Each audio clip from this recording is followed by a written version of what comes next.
The morning light filtered through the heavy curtains of the California mansion, casting long shadows across Meghan's face as she sat motionless at her mahogany desk. The silence in the room was deafening, broken only by the distant sound of children playing in the garden. Her hands trembled slightly as she held the official document that had arrived just hours ago, a document that would change everything she had worked for, everything she had sacrificed, and everything she had hoped to rebuild. The letterhead bore the unmistakable seal of the British Crown, and the words seemed to blur together as tears welled up in her eyes.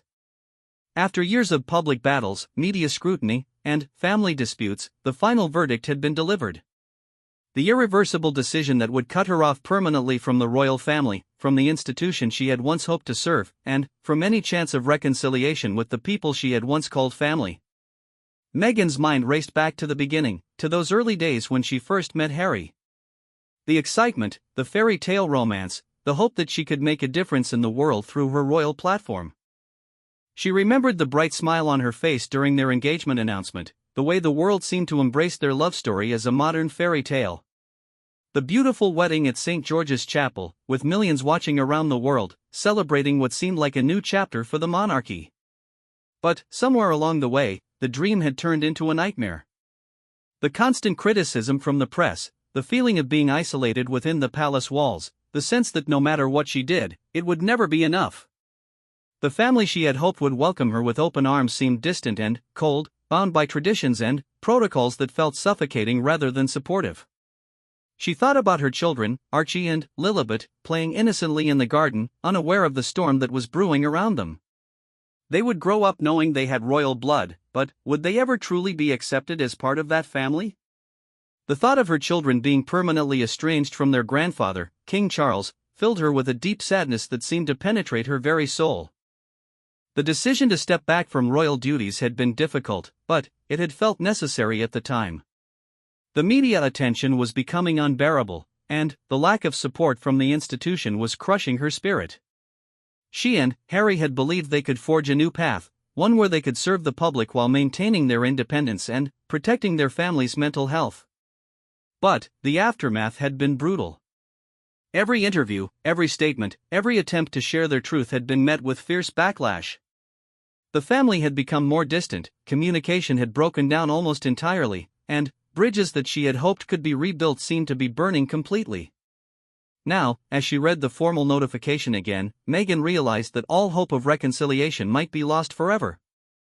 The document outlined the final severance of her honorary titles and patronages, the complete removal of her name from royal succession protocols, and, most painfully, restrictions on her children's future relationship with the crown. It was as if her entire royal chapter was being erased, not just paused or postponed, but permanently deleted from history. The irony was not lost on her. She had given up her successful acting career, her independence, her life in Toronto, everything that had defined her before Harry, to become part of this family. She had genuinely wanted to serve, to use her platform for good, to be a voice for the voiceless and to bring positive change to causes she cared deeply about. But, somehow, her efforts had been misunderstood, misrepresented, or simply unwelcome. She thought about the women's empowerment projects she had been passionate about, the mental health initiatives she had wanted to champion, the work she had hoped to do with underserved communities around the Commonwealth. All of those dreams felt like distant memories now, replaced by legal battles, public relations disasters, and a growing chasm between her family and Harry's. The phone rang, startling her from her thoughts. It was her assistant, reminding her about a conference call with her legal team. The lawyers had been working tirelessly to find some way to challenge the decision, to find a loophole or a path forward that might preserve some connection to the royal family for her children's sake. But, deep down, Meghan knew that this was about more than legal technicalities. This was about relationships, about forgiveness, about whether love could triumph over pride and institutional pressure. As she prepared for the call, Meghan's thoughts turned to King Charles himself. She remembered their first meeting, when he had seemed genuinely pleased to welcome her into the family. There had been warmth in his eyes, a sense that he understood the importance of modernizing the monarchy and embracing change. He had walked her down the aisle when her own father couldn't be there, a gesture that had meant everything to her at the time. But, somewhere along the way, that warmth had turned to ice. The constant media scrutiny, the public criticisms of the royal family that she and Harry had made, the sense of betrayal that the institution must have felt, all of these factors had created an environment where forgiveness seemed impossible. During the legal conference call, her team outlined the severity of the situation. The decision was indeed irreversible through normal channels. The only possibility for change would require King Charles himself to intervene personally, to show mercy and compassion that went beyond legal requirements and institutional precedent. It would require him to choose family over protocol, love over tradition, healing over maintaining the status quo. After the call ended, Meghan sat alone again, contemplating her options. She could accept the verdict and move on with her life, focusing on building her future in California and letting go of any connection to the royal family. It would be easier in many ways, allowing her to avoid the constant scrutiny and criticism that came with royal associations. But the thought of her children growing up completely disconnected from that part of their heritage was heartbreaking. She thought about Harry, who despite everything, still loved his father and missed his family deeply. The pain in his eyes when he talked about the broken relationships was evident, and she knew that part of him hoped for reconciliation even if he couldn't admit it openly. That evening, as she tucked Archie into bed, he asked her about his grandfather Charles. The innocent question from her young son pierced her heart. How could she explain that politics and pride had created barriers that seemed insurmountable? How could she help her children understand a situation that she herself struggled to comprehend? Looking into Archie's trusting eyes, Meghan made a decision that surprised even herself. She would not simply accept defeat. Despite everything that had happened, despite all the hurt and misunderstanding, she would try one more time to reach out. Not through lawyers or intermediaries or public statements, but directly, personally, with complete humility and openness. She thought about what she would say to King Charles if she had the chance. How could she express her genuine remorse for the pain that had been caused while also helping him understand her perspective? How could she appeal to his role as a grandfather rather than as a king? How could she find the words that might touch his heart and open the door to healing? The decision felt both terrifying and liberating. She knew that reaching out would make her vulnerable to further rejection and public humiliation. The media would scrutinize every word, every gesture, every attempt at reconciliation. Her critics would see it as a sign of weakness or desperation, while others might view it as calculated manipulation. But none of that mattered anymore. This wasn't about public perception or media coverage. This was about family, about her children's future, about whether love could overcome the wounds that had been inflicted on both sides. This was about whether King Charles, despite his role as monarch, could also remember his role as a father and grandfather. As the night deepened, Meghan began to formulate her approach. She would need to be completely honest about her mistakes while also sharing her truth about the experiences that had led to their estrangement. She would need to acknowledge the pain her actions had caused while also expressing her own suffering and confusion. Most importantly, she would need to appeal to his compassion and his love for his grandchildren. The path ahead would not be easy. There were no guarantees that King Charles would even agree to see her, let alone grant the mercy she was seeking. The institutional pressures against reconciliation were enormous, and the public relations complications were significant. But, for the sake of her children and the possibility of healing her fractured family, Meghan was prepared to try everything within her power. The morning sun was beginning to rise as Meghan finally made her decision. She would reach out to King Charles directly, with complete vulnerability and honesty. She would seek his mercy not as a former member of the royal family, but as a mother desperately trying to preserve some connection between her children and their grandfather. The journey ahead would test her courage, her humility, and her capacity for hope in the face of seemingly impossible odds. Little did she know that this decision would set in motion a chain of events that would either heal the deepest wounds in the royal family or create even greater divisions that might never be repaired. But, in that moment, sitting in her California home with her children sleeping peacefully nearby, Meghan felt a sense of purpose and determination that she hadn't experienced in years. The fight for her family's future was about to begin. The sound of rain against the windows of Buckingham Palace created a melancholy rhythm that seemed to match King Charles's mood as he sat in his private study, reading through the morning briefings. The weight of the crown had never felt heavier than it did in these moments when personal feelings clashed with institutional responsibilities. The final decision regarding Meghan's status had been made and implemented, but the satisfaction he had expected to feel was nowhere to be found.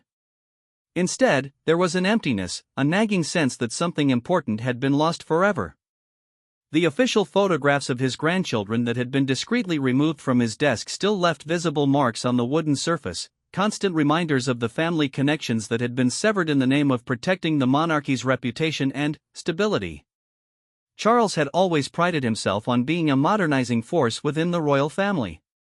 He had championed environmental causes when they were still considered fringe issues, had spoken out about social justice and interfaith dialogue, and had worked to make the monarchy more accessible and relevant to contemporary society. But the situation with Meghan and Harry had tested his progressive instincts against centuries of royal tradition and protocol. The morning briefing included updates on public opinion polls, media coverage analysis, and recommendations from his communications team. The numbers showed that the public remained deeply divided about the royal family's handling of the Harry and Meghan situation. Some praised the firm stance taken against what they saw as disrespectful behavior, while others criticized the family for failing to support a vulnerable member who had faced unprecedented media scrutiny and racist attacks.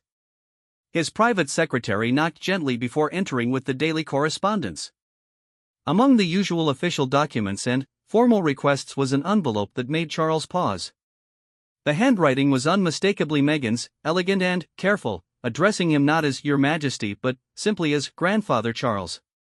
The informality of it sent a jolt through him, reminding him of happier times when she had been a welcomed addition to family gatherings. For a moment, he hesitated to open it. The legal proceedings were finished, the decisions had been made and announced, and reopening communication now would create complications that his advisors had spent months trying to avoid. The institution had a reputation to maintain, and any sign of wavering could be seen as weakness or inconsistency that might damage the monarchy's standing. But the pull of family, the curiosity about what she might have to say, and perhaps a deep-seated hope for some kind of resolution overcame his institutional caution. With trembling fingers, he carefully opened the envelope and began to read Meghan's words that had clearly been chosen with great care and written with deep emotion. The letter was unlike anything he had expected. There were no accusations, no attempts to relitigate past grievances, no demands for vindication. Instead, it was a deeply personal appeal from a mother to a grandfather, acknowledging mistakes on all sides while focusing primarily on the impact of the current situation on the children who were innocent victims of adult conflicts. Meghan wrote about Archie's questions regarding his grandfather, about Lilibet's confusion when family photos didn't include certain relatives, about Harry's struggle to explain why his children couldn't have the same relationship with their grandfather that William's children enjoyed. The pain in her words was evident, but so was her genuine desire for healing and reconciliation. She acknowledged the hurt that her public statements had caused, expressing regret for the way some of her comments had been interpreted and the damage they had inflicted on family relationships. But she also shared her own experience of isolation and confusion within the royal system, the feeling that she had never been properly guided or supported in understanding her role and responsibilities. Most powerfully, she wrote about her children's future and their right to know their heritage. She wasn't asking for the restoration of titles or privileges for herself, but simply for the possibility that her children might maintain some connection to their royal grandfather and the history they were part of. The humility in her tone was striking, a far cry from the confident, sometimes defiant public persona that had characterized her media appearances. As Charles read and reread the letter, he found himself remembering the early days of Meghan's relationship with Harry. The joy on his son's face, the genuine enthusiasm Meghan had shown for royal duties, the positive media coverage that had surrounded their engagement and wedding. There had been so much hope then, so much potential for positive change and modernization. He thought about his own relationship with his father, Prince Philip, and how institutional pressures had sometimes created distance between them. He remembered feeling that his father didn't always understand his interests or support his initiatives, and how painful that had been as a young man trying to find his place within the royal framework. Was he now perpetuating the same cycle with his own family? The conflict between his roles as king and grandfather became even more apparent as he considered Meghan's words. As king, he had responsibilities to the institution, to tradition, to the stability and reputation of the monarchy. The damage that had been done by the public disputes needed to be contained, and clear boundaries needed to be maintained to prevent future problems. But, as a grandfather, he felt the pull of love and family connection. Archie and Lilibet were his blood, Harry's children, and they deserved to know their royal heritage regardless of the conflicts between the adults in their lives. The thought of them growing up feeling rejected or unwanted by their grandfather was deeply troubling. His afternoon was filled with official duties, meetings with government officials, review of proposed legislation, discussions about upcoming royal events. But, throughout it all, Meghan's letter remained in his thoughts. Her words had touched something deep within him, a part of his heart that remained connected to family despite all the institutional barriers that had been erected. During a brief break between meetings, Charles found himself looking at old family photographs stored in his desk drawer. Pictures of Harry as a young boy, excited about royal events and proud to be part of the family tradition. Photos from Harry and Meghan's wedding, where everyone had seemed genuinely happy and hopeful about the future. Images of Archie as a baby, when the joy of new life had temporarily overshadowed the growing tensions. The contrast between those happy memories and the current state of fractured relationships was stark and painful. How had things gone so wrong? Could they have been handled differently? Were there missed opportunities for understanding and compromise that might have prevented the current crisis? That evening, Charles had dinner with Camilla, who had remained largely silent about the Harry and Meghan situation but had clearly been affected by the family divisions. She noticed his contemplative mood and gently inquired about his day. When he shared the content of Meghan's letter, Camilla's response was measured but thoughtful. She reminded him of the complexity of the situation, the legitimate concerns about institutional reputation and consistency that had led to the current decisions. But she also acknowledged the human cost of those decisions, particularly on the children who had no role in creating the conflicts but would bear the consequences for the rest of their lives. The conversation with Camilla helped Charles process his conflicting emotions. She didn't push him toward any particular decision but helped him think through the implications of various responses. The institutional pressure against reconciliation was real and significant. His advisors would be strongly opposed to any softening of the current stance, arguing that it could set dangerous precedents and undermine the authority of previous decisions. But there were also arguments in favor of mercy and reconciliation. The royal family had weathered scandals and conflicts before, and had often emerged stronger through forgiveness and unity rather than rigid punishment. The public's desire for family harmony and healing was evident in opinion polls and media coverage.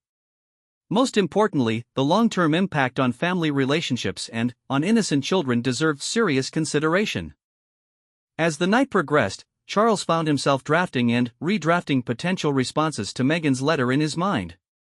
Should he maintain the official position and, politely but firmly decline any reconsideration? Should he offer some limited form of communication while maintaining the institutional boundaries? Or should he take the bold step of exploring genuine reconciliation despite the risks and complications it would create? The decision felt enormous, with implications far beyond just his personal family relationships. As king, his choices would be scrutinized by the public, the media, Parliament, and the Commonwealth. Any sign of favoritism or inconsistency could damage the monarchy's reputation for fairness and stability. But the memory of Meghan's words about Archie's questions kept returning to him. The image of his grandson wondering why his grandfather wouldn't see him was heartbreaking. Despite all the adult conflicts and institutional considerations, the children remained innocent and deserving of love and family connection. Charles thought about his own legacy and what kind of king and grandfather he wanted to be remembered as. Did he want to be seen as someone who prioritized institutional protection over family healing? Or could he find a way to balance both responsibilities, showing mercy while still maintaining appropriate boundaries? The weight of the decision was overwhelming, but Charles knew that whatever choice he made would have lasting consequences for his family, his reign, and his personal sense of integrity. The letter from Meghan had opened a door that he had thought was permanently closed, and now he had to decide whether to walk through it or seal it shut forever. Sleep came fitfully that night, filled with dreams of family gatherings both joyful and tense, of children's laughter echoing through palace halls, and of bridges both built and burned. When morning came, Charles knew that he could no longer avoid making a decision that would define not only his relationship with his estranged family members but also his understanding of what it meant to be both a king and a grandfather in the modern world. 3 days had passed since Meghan sent her letter, and the waiting was becoming unbearable. Every time her phone buzzed or the mail arrived, her heart would race with anticipation and anxiety. Harry had noticed her restlessness but hadn't pressed her for details, sensing that she was working through something important on her own terms. The children continued their daily routines, oblivious to the emotional storm their mother was experiencing.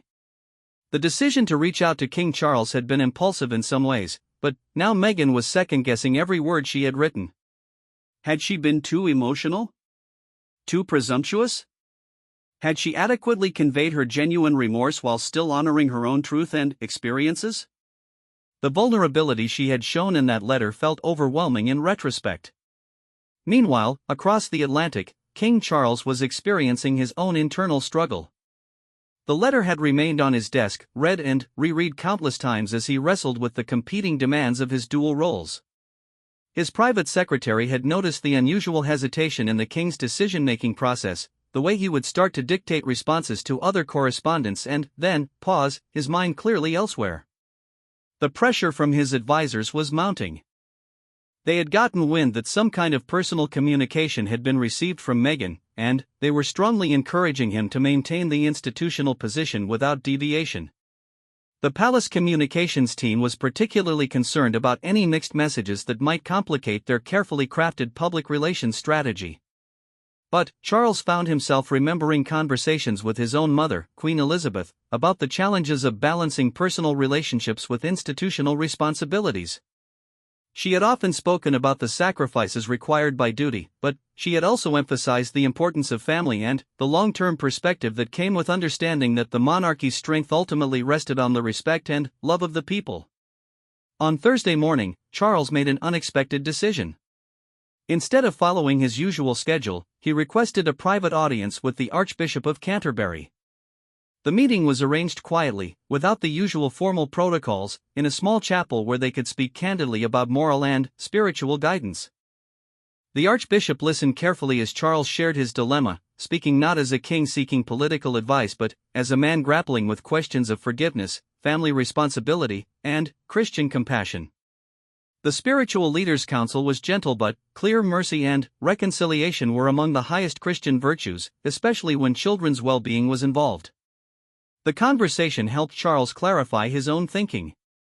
The institutional arguments against reconciliation were pragmatic and understandable, but they weren't necessarily aligned with his deeper values and beliefs. The opportunity to model forgiveness and healing for the entire Commonwealth, to show that even the most difficult family conflicts could be addressed with love and wisdom, began to seem more important than maintaining rigid boundaries.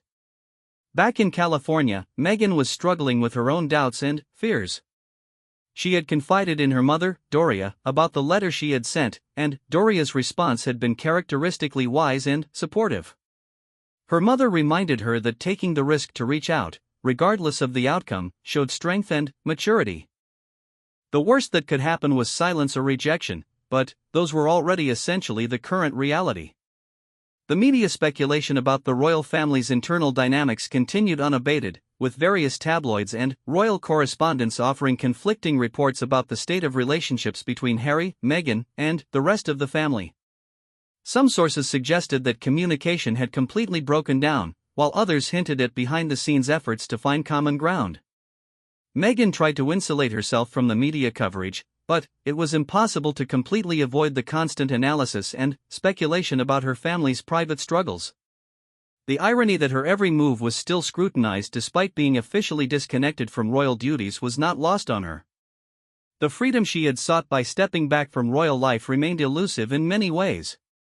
On Friday evening, as Meghan was helping Lilibet with a puzzle, her phone rang with an unfamiliar international number. Her heart began to race as she recognized the formal tone of the caller. It was someone from the private secretary's office at Buckingham Palace. The conversation was brief and carefully worded, But the message was clear: King Charles would like to arrange a private conversation with her. The shock of receiving a positive response was almost overwhelming. Meghan had prepared herself for rejection or silence, but the possibility of actual dialogue felt surreal after months of complete estrangement. The arrangements would be discreet and private, away from media attention, focused on family rather than official business. Harry's reaction when she shared the news was complex. Relief that his father was willing to communicate was mixed with anxiety about what such a conversation might entail and whether it could lead to genuine healing or simply more disappointment and conflict. He wanted to be supportive of Meghan's efforts while also protecting himself from further emotional damage. The logistics of arranging a private meeting between Meghan and King Charles proved to be incredibly complex. Security concerns, media management, and the need for absolute discretion required careful coordination between multiple agencies and advisors. The location needed to be private enough to allow for honest conversation while also meeting the security requirements for the monarch. After several days of back-and-forth communication through intermediaries, a plan was finalized. The meeting would take place at Highgrove House, King Charles's private residence, during a window when his official schedule was clear. Meghan would travel alone, leaving the children with Harry in California, and the conversation would be completely private with no staff present except for essential security personnel. The preparation for this meeting consumed Meghan's thoughts entirely. She worked with a trusted advisor to think through key points she wanted to communicate, potential questions King Charles might ask, and strategies for keeping the conversation focused on healing rather than relitigating past grievances. The goal was not to win an argument but to open hearts and find a path forward. She also spent considerable time thinking about what she would wear, recognizing that even in a private meeting, her appearance would send messages about respect, humility, and her intentions. She chose clothing that was elegant but understated, formal enough to show appropriate respect for the king while personal enough to emphasize that this was a family conversation. The flight to London was emotionally charged, with Meghan alternating between hope and terror about what lay ahead. She had not been back to the UK since leaving royal life, and the familiar sights as the plane approached Heathrow brought back a flood of memories both positive and painful. The country that had once seemed like a new home now felt foreign and potentially hostile.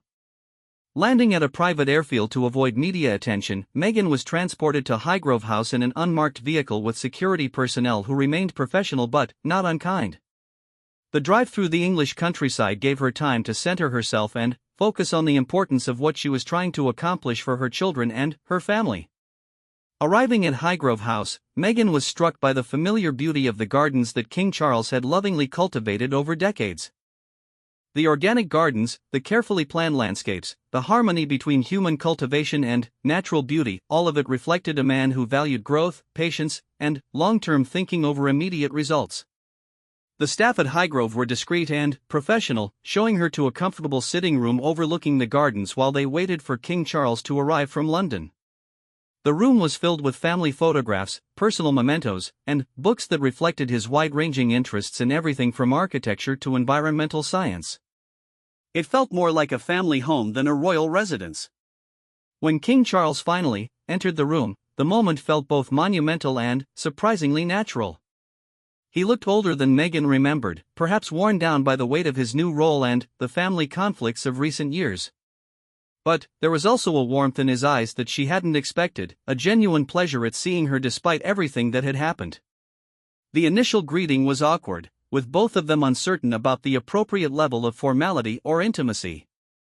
But, as they settled into comfortable chairs with tea served simply and without ceremony, the conversation began to flow more naturally. King Charles asked about the children, showing genuine interest in their development and well-being, and Meghan shared stories and photos that brought smiles to both their faces. The serious discussion began gradually, with both of them acknowledging the pain and misunderstandings that had led to the current situation. King Charles expressed regret about the way certain situations had been handled, while Meghan took responsibility for her own mistakes in judgment and communication. There was no attempt to assign blame or declare winners and losers, just two people trying to understand each other's perspectives. As the afternoon progressed, the conversation deepened into more fundamental questions about family, duty, forgiveness, and the possibility of finding a path forward that honored both institutional requirements and personal relationships. Both of them seemed surprised by how much they still cared about each other despite all the hurt and conflict that had divided them. The meeting that was supposed to last an hour stretched into the entire afternoon, with both King Charles and Meghan finding themselves engaged in the kind of honest, vulnerable conversation that had been impossible through intermediaries and public statements. For the first time in years, genuine healing seemed possible, though both of them knew that good intentions alone would not be sufficient to overcome all the obstacles that lay ahead. The conversation at Highgrove House had stretched well into the evening, with both King Charles and Meghan finding themselves sharing memories, regrets, and hopes that they hadn't expressed to anyone else. As the sun set over the carefully tended gardens, they began to discuss the practical possibilities for moving forward, acknowledging that good intentions would need to be translated into concrete steps that could withstand both institutional pressure and public scrutiny. King Charles was honest about the challenges they would face. The palace machinery that had implemented the irreversible decision was not easily redirected, and his advisors would need compelling reasons to support any reversal or modification of the current stance. The media attention that any reconciliation would generate could be intense and potentially damaging if not carefully managed. Most importantly, any new arrangement would need to demonstrate clear boundaries and expectations to prevent future conflicts. Meghan listened carefully to these concerns while sharing her own perspective on what would be most meaningful for her children and her family. She wasn't seeking a return to full royal duties or the restoration of all previous privileges. What she wanted was simpler but, perhaps more important, the opportunity for her children to know their grandfather, to understand their heritage, and to feel welcomed as part of the extended family despite the complicated history. As they worked through potential scenarios, both of them began to see possibilities that hadn't been apparent when communication was happening through lawyers and intermediaries. Perhaps there could be private family relationships that existed separately from official royal business. Maybe the children could have access to their grandfather without their parents needing to resume full royal roles. The key would be finding arrangements that satisfied institutional requirements while preserving human connections. The most emotional moment of the conversation came when King Charles spoke about his regrets regarding his relationship with Harry. The pain in his voice was evident as he described watching his son struggle with royal life, feeling unable to provide the support and understanding that Harry needed. The current estrangement felt like a failure of fatherhood that weighed heavily on his conscience, especially as he watched William's children grow up with the stability and family connection that Harry's children were missing. Meghan found herself opening up about her own struggles with royal life in ways she had never done publicly. The isolation, the confusion about expectations and protocols, the feeling that she was constantly being judged and found wanting despite her genuine efforts to serve effectively.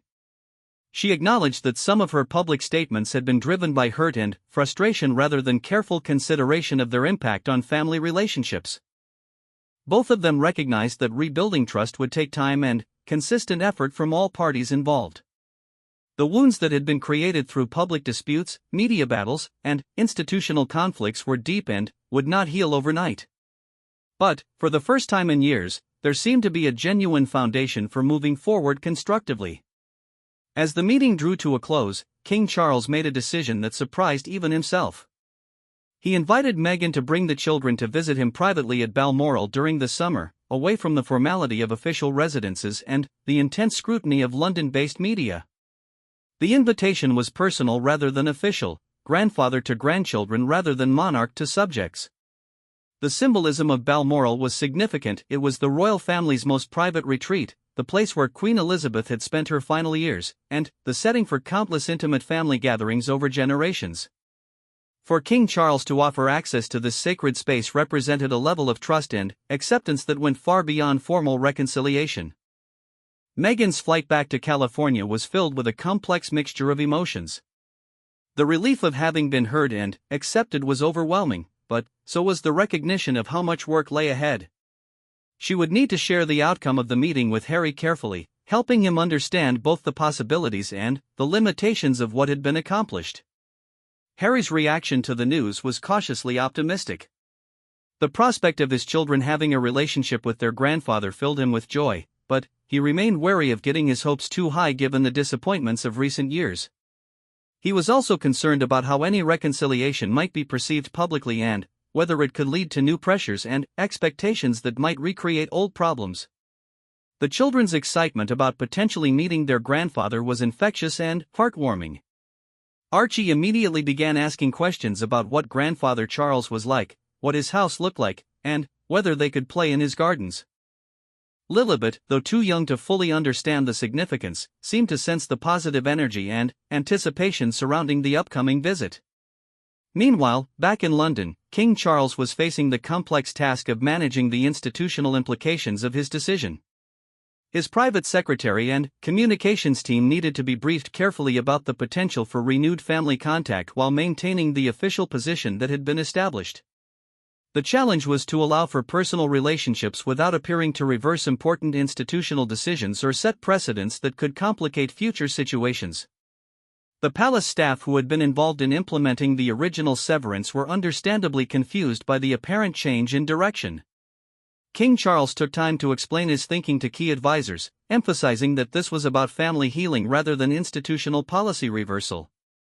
The boundaries that had been established would remain in place regarding official roles and public duties, but private family relationships were being addressed separately. Media speculation about renewed contact between the royal family and Harry and Meghan began almost immediately, fueled by rumors about Meghan's visit to London and increased security activity around royal residences.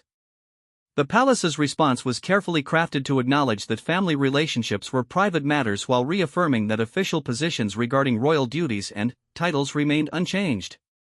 The weeks leading up to the planned Balmoral visit were filled with careful preparation and nervous anticipation. Meghan worked with the children to help them understand what to expect, sharing age-appropriate stories about their royal heritage and their grandfather's interests and personality.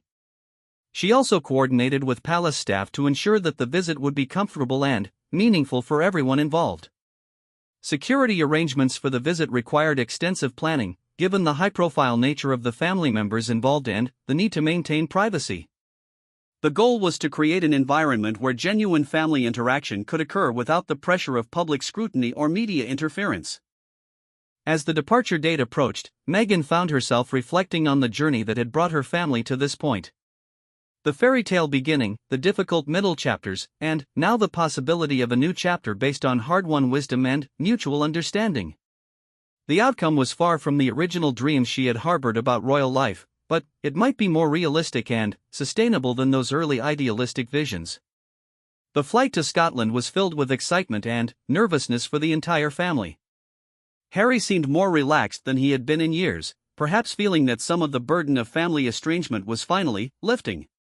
The children were full of energy and anticipation, though they had been coached about appropriate behavior and the importance of the visit. Arriving at Balmoral felt like stepping into a different world, one where family connection was possible without the weight of institutional pressure and public expectation. The castle's rugged beauty and peaceful surroundings provided the perfect backdrop for what everyone hoped would be a healing experience. King Charles was waiting to greet them personally, and the moment when Archie first met his grandfather was everything Meghan had hoped it would be. The shy initial interaction quickly gave way to genuine delight as Charles showed the children the gardens, introduced them to the dogs, and shared stories about the castle's history and the wildlife that lived on the estate. Watching Harry interact with his father for the first time in years was deeply moving. The awkwardness gradually faded as they found common ground in their love for the children and their shared concern for environmental conservation.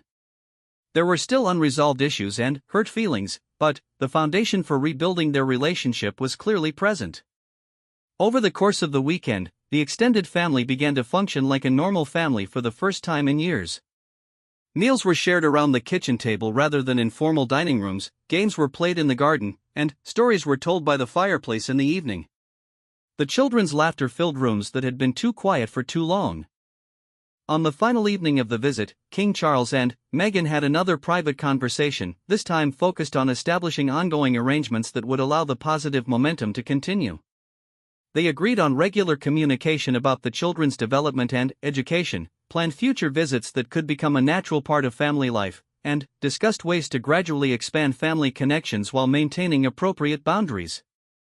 The success of the Balmoral visit didn't resolve all the underlying issues or eliminate all the institutional challenges, but it demonstrated that healing was possible when people approached each other with humility, love, and genuine commitment to family connection. The irreversible verdict that had seemed to end all possibilities for reconciliation had been transformed through mercy and courage into a new beginning. As Meghan's family prepared to return to California, there was a sense of completion and hope that had been missing for years. The children had connected with their grandfather, Harry had begun to repair his relationship with his father, and Meghan had found a way to honor both her truth and her family's needs. The future remained uncertain in many ways, but the foundation for ongoing family connection had been re-established.